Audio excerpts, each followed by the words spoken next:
Hey, what's up? Welcome back dito sa ating channel dito sa Mobs TV. Alright, so tayo nagbabalik muli mga babayan para sa isang namang reaction video at komentaryo. At ating pag-uusapan ng video galing sa channel ni Terong Explain. At ito na nga mga babayan, no? Sabi nga po niya dito, Chinese Navy biglang nawala ng makasalubong ang mga barko ng US at Canada. Mga Chino namutla. Yan ang ating alamin at pag-uusapan. Pero syempre bago ang lahat, don't forget to subscribe sa channel ni Terong Explain. Nandiyan sa ibaba ang full video link. I-click nyo lang po at i-subscribe natin ang kanyang channel at suportahan mga babayan. Alright? At kung ikaw ay bago pa lang dito sa ating channel, please don't forget to subscribe, like, share at comment dyan sa comment section. At syempre, shoutouts muna tayo sa mga bago natin subscribers. Maraming salamat po sa inyo. Bueno, huwag na natin patagalin. Umpisahan na natin to. Let's go. Breaking news, Chinese Navy ship na nasa Baho de Masinloc biglang nawala sa satellite observation ng US. Ang buong detalye sa balitang yan, abangan. At Sweden envoy nasa Pilipinas na para makipag-meeting sa AFP sa papadating na Gripen ng Pilipinas. Ang buong detalye sa balitang yan, tutukan. Yan ang mga nagbabagang balitang hatid ko para sa inyo ngayong araw.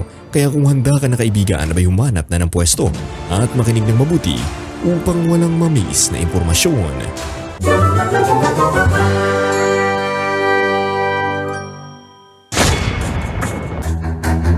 Noong ika-9 ng Setyembre, isang frigate ng Chinese Navy ang nagpapatrolya sa karagatan sa paligid ng Baho de Masinloc sa Exclusive Economic Zone ng Pilipinas nang bigla itong magpalit ng takbo at umalis sa lugar.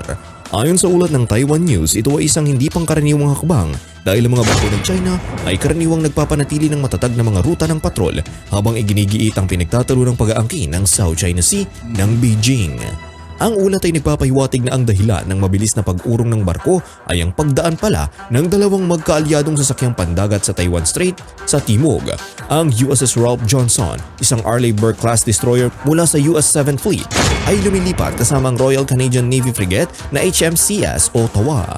Sa isang pahayag, sinabi ng 7th Fleet na ang routine passage ay isinasagawa sa mga tubig kung saan nalalapat ang mga high seas freedom of navigation at overflight alinsunod sa internasyonal na batas. Ang mga sources na binanggit sa artikulo ng Taiwan News ay nagsasabi na ang Chinese frigate ay nagsimulang mabilis na maglayag sa hilagang kanluran, palayo sa Baho de Masinloc, sa loob ng ilang minuto ng pagdetect ng mga barkong Amerikano at Canadian sa radar. Iminumungkahin ito na nais ng kapitan ng barko na iwasan ang anumang potensyal na pakikipag-ugnayan sa napakalapit sa teritoryo ng Pilipinas kung saan hindi kinikilala ang malawak na maritime claim ng China. Tulad ng mga detalye ng nakalink na ulat, iginiit ng Beijing ang soberanya sa halos buong South China Sea.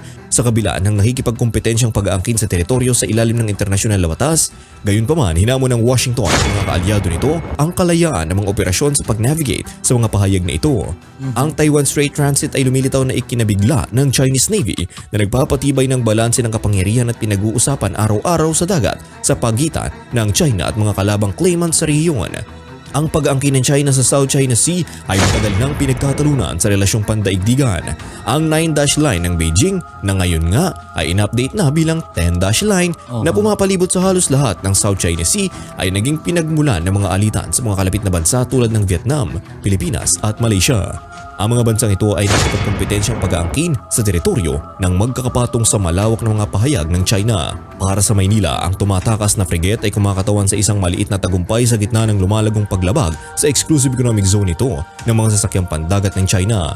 Bilang nag-iisang superpower na pang-ekonomiya sa hangganan ng South China Sea, madalas na ipinakalat ng China ang Coast Guard at milisya ng pangisda nito upang igiit ang presensya at panggigipit sa mas maliliit na kapitbahay.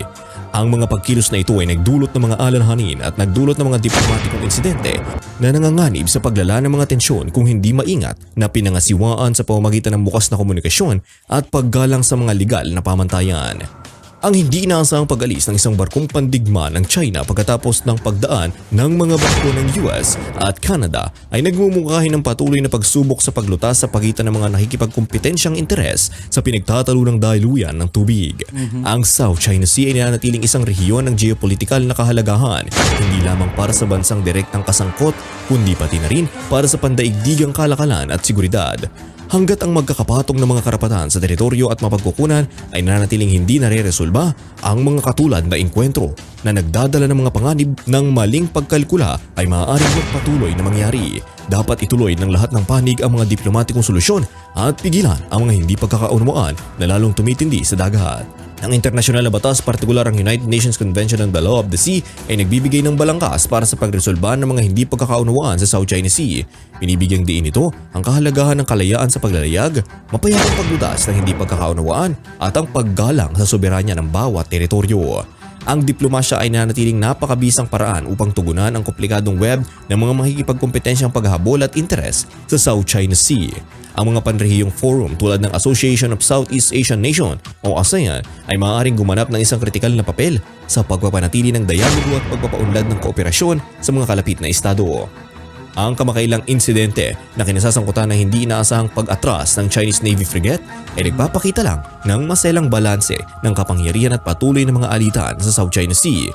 Bagamat hindi humantong sa konfrontasyon, ang partikular na kaganapang ito ay nagsisilbi itong paalala ng potensyal para sa maling kalkulasyon sa rehiyon ng ito na lubos na pinagtatalunan. Upang matiyak ang katatagan at maiwasan ang higit pang mga tensyon, lahat ng partidong kasangkot kabilang ang China, Estados Unidos, Canada at Pilipinas ay dapat unahin ng diplomasya, sumunod sa internasyonal na batas at makisali sa bukas na komunikasyon. Ang South China Sea ay nanatiling isang komplikadong geopolitical puzzle, ngunit sa pamamagitan ng diplomatikong pagsisikap, maaari itong maging isang rehiyon ng kooperasyon sa halip na salungatan na makikinabang sa buong internasyonal na komunidad. Oo naman, di ba? At para sa ibang mga balita, Sweden envoy nasa Pilipinas na para makipag-meeting sa AFP sa papadating na Gripen ng Pilipinas. Sa isang pulong kamakailan sa Armed Forces of the Philippines headquarters sa Camp Aguinaldo, Quezon City, tinalakay ng AFP Chief of Staff General Romeo Bronner Jr. at Sweden Ambassador Annika Thunberg ang mga kritikal na issue na may malaking implikasyon sa Pilipinas, pambansang seguridad at internasyonal na relasyon. Isa sa mga pangunahing paksa sa agenda ay ang pagkuha ng mga multi-role fighters o MRFs ng Pilipinas. Ang acquisition project na ito ay napakahalaga sa Armed Forces of the Philippines dahil layunin itong palakasin ang kakayahan ng depensa ng bansa at pangalagaan ng airspace nito. Kabilang sa mga contenders para sa makabuluhang pagkuha na ito ay ang Saab JAS-39 Gripen ng Sweden.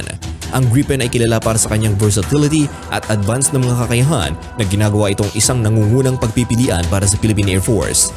Ang pagnanais ng Pilipinas na makakuha ng MRFs ay hindi lamang isang exercise sa modernisasyon ng sandatahang lakas nito. Ito ay isang madiskarteng hakbang para pahusayin ang postura ng depensa nito sa isang panahon na minarkahan ng umuusbong na mga hamon sa seguridad. Ang kakayahang mag-deploy ng modernong fighter aircraft ay mahalaga rin para sa pag-iingat ng pambansang soberanya at pagprotekta sa mga halagang interes, lalo na sa isang rehiyon na kasing dinamiko at pinaglalabanan gaya ng Asia Pacific. Tinutugunan din ng pulong ang mga kamakailang pag-unlad sa West Philippine Sea, isang lugar na may malaking kahalagahan at sensitivity dahil sa magkakapatong na pag-aangkin ng teritoryo at geopolitical tensions. Pinahayag ni Ambassador Thunberg ang matatag na suporta ng Sweden para sa Pilipinas sa pagtatanggol ng teritoryo nito, integridad ng teritoryo at pagsunod sa internasyonal na rules-based order. Ang isang partikular na nauugnay na aspeto ng suportang ito ay pangako ng Sweden na itaguyod ng 2016 Arbitral Award. Ang makasaysayang desisyon na ito ng Permanent Court of Arbitration ay nagpapawalang bisa sa labis na paghahabol ng China sa South China Sea na nagbibigay ng legal na kalinawan sa mga karapatan sa maritime.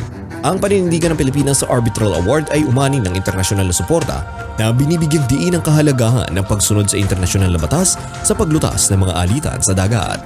Higit pa rito, tinalakay ng pulong ang mga pagsisikap ng modernisasyon ng Armed Forces of the Philippines at ang magkatuwang na papel ng mga bansang magkatulad ang pag-iisip sa pagpapalakas ng mga kakayahan sa pagtatanggol ng Pilipinas. Ang pagbuo ng isang mapagkakatiwalaang sandatahang lakas ay hindi lamang responsibilidad ng isang bansa. Ito ay binabahaging pag-isikap ng mga kasosyo na may magkakaparehong interes sa katatagan at seguridad ng rehiyon.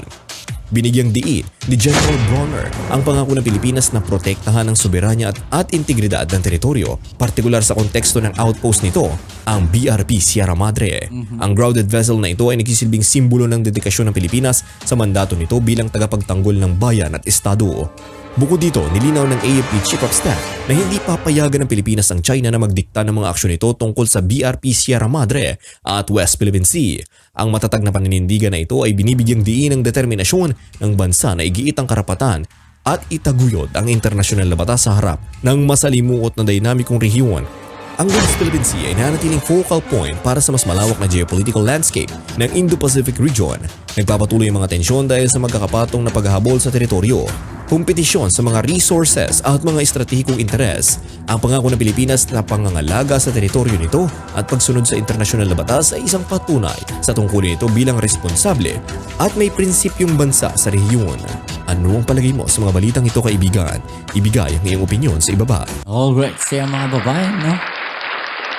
Ayun, anong masasabi ninyo sa mga ginagawa na to ng China dyan sa West Philippine Sea at sa South China Sea? No? I-comment down nyo dyan sa ibaba ang inyong mga opinion at atin yung pag-usapan. Alright? So yan, muli maraming salamat sa mga bago natin subscribers. Shoutouts po sa inyo. Kita-kits tayo sa ating next video upload. Sa mga bago pa lang po, no? Please don't forget to subscribe, like, share, at comment dyan sa comment section. Alright? So kita-kits tayo sa ating next video. Ito muli ang inyong Kuya Mobs. It's a Mobs TV. Peace. I'm out.